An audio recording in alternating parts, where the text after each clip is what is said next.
was young, my mom used to tell me, son, never judge a person by a number.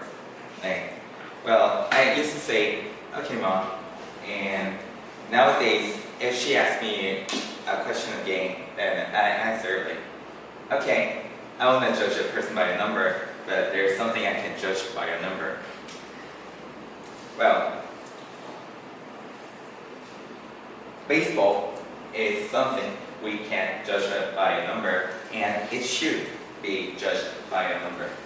And I'll tell you the statistics about the baseball, which is called sabermetrics.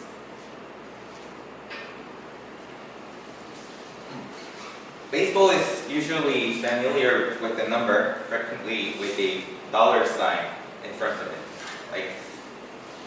Here is $33.25 million. It is the highest salary in Major League Baseball, which is gained by Mike Trout, who is the star of Major League. And this is the salary earned by him per one game, which is the double of a decent six-digit salary, which decent salaryman gains in 1 year.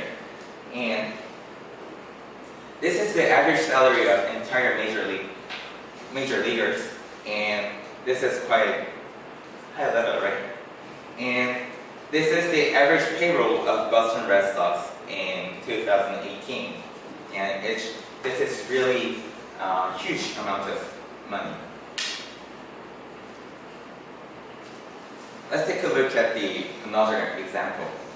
Here's Josh Hamilton. He's a Major League Baseball player, and he made a 5-year contract of $125 million with the LA Angels in 2012.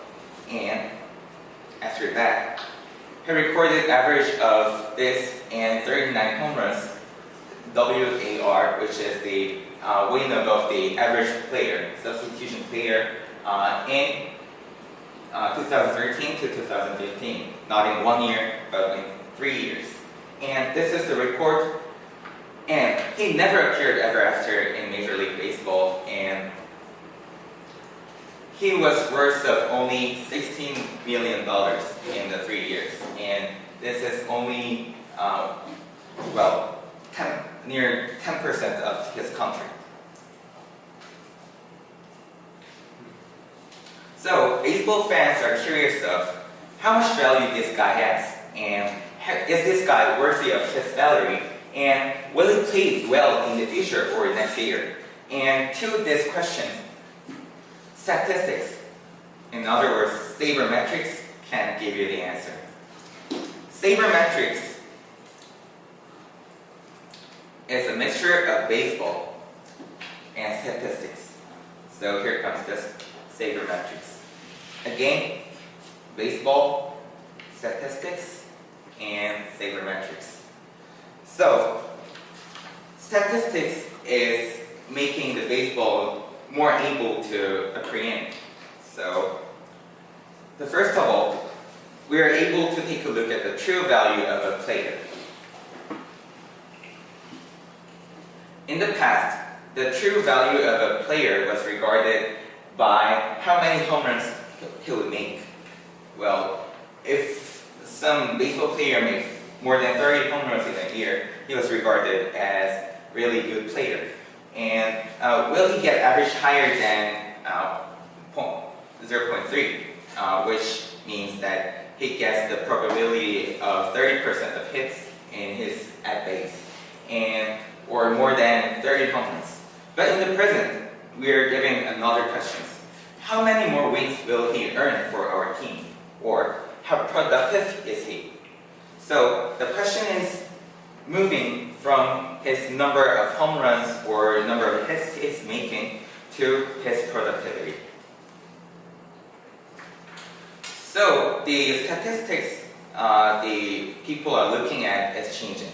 In the past, we took a look at the average of hits he's making, or number of home runs, or runs batted in, RBI, which means that the number of score he's making in the game. But in the present, we are making another criteria, which is WAR, which is wins above replacement. It means how many wins is he making compared to the substitutive level of player in the major league. And WRC plus, which means the weighted runs created. This is the number of the score he's making in 1 year compared to the other players. So we are taking a look at the productivity more than the past in the present. Here's one example. Lorenzo Cain in the Milwaukee Brewers recorded this year average of 0.308, which is way lower than the highest average who was Mookie Betts of Boston Red Sox. And he earned 10 home runs, which is also way lower than 48 home runs that JD Martinez gained. And his RBI was only 38, which is really low. According to this classical test, we can say that he is not a decent player. However, WAR he marked 6.9, which is the 7th highest in the whole batters in Major League. And DWAR, which means the defensive WAR, which measures the defensive ability of the player, marked 2.4, which is the 5th highest in the all batters. And his own base percentage was 8th highest of all players. Compared to him, Albert Pujols, he marked 23 home runs and more than 100 RBIs in 2017, but he recorded minus 2.0 WAR, which means that he was way lower than the substituted player. Sam, why does the WAR conquer the others? So we can say that the park factor is reflected, and the difference is reflected, and the leverage is reflected. So according to this, the WAR can make the another point of view, and we can rule out the luck.